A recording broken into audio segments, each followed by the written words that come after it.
Welcome to the first video blog of Fill in Your Grill.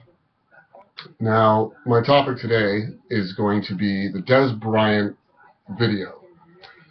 Now, I have a very big problem with this because A, there's no shred of proof that a video even exists, and B, this guy's trying to go through contract negotiations, and with all of this happening, he's got to sit back and be quiet because if he says something, he could cost himself money. Now, my issue with this is not the fact that the video may or may not exist. That doesn't matter to me. The fact is that the media has hyped this situation to the point that it's getting ridiculous. And these journalists have no ramifications coming their way because, well, none of them have admitted to anything, and they're all pointing the finger at somebody else. And all this really did was generate clicks for their websites at the expense of a guy who, again, is going through contract negotiations. Now, people are saying that the Cowboys have leaked this. I highly doubt that's true. Jerry Jones has been known to stand behind his players, and the Cowboys organization has always stood behind their players. I feel personally bad for a guy like Dez who's gone through hell just to get where he is, and now people are trying to drag his name through the mud during his negotiation process, which is inexcusable and unacceptable from a journalistic point of view. Journalists should not be allowed to do this, and because he's a public figure, he can't even sue them because he'd have to prove that there was actually malice when they made this statement. Now, all I'm saying is that you shouldn't be allowed to do this as a journalist unless you have proof. It's very upsetting to even have to think that Dez did this, and even if he did, it was in 2011, and no one can do anything about it now anyways. So all Florio did was drag this poor guy's name through the mud when he's trying to get his money.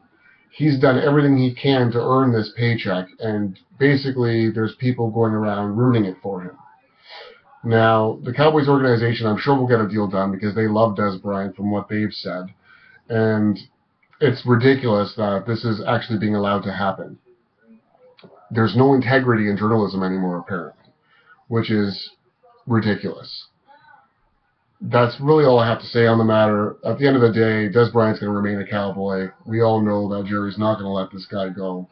They love him there, and that's all based on what I've read and what I've seen from press releases from the Cowboys, Stephen Jones talking.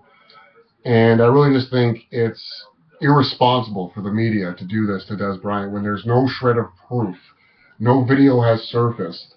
And all that we have is an incident report from Walmart from 2011 in which Dez Bryant wasn't even there. He showed up afterwards, and that's the only reason his name's even on the report. So because his cars there was a registered car there in his name, he's automatically doing something 5 times worse than Ray Rice? Where did that come from? This was all a smear campaign to generate clicks.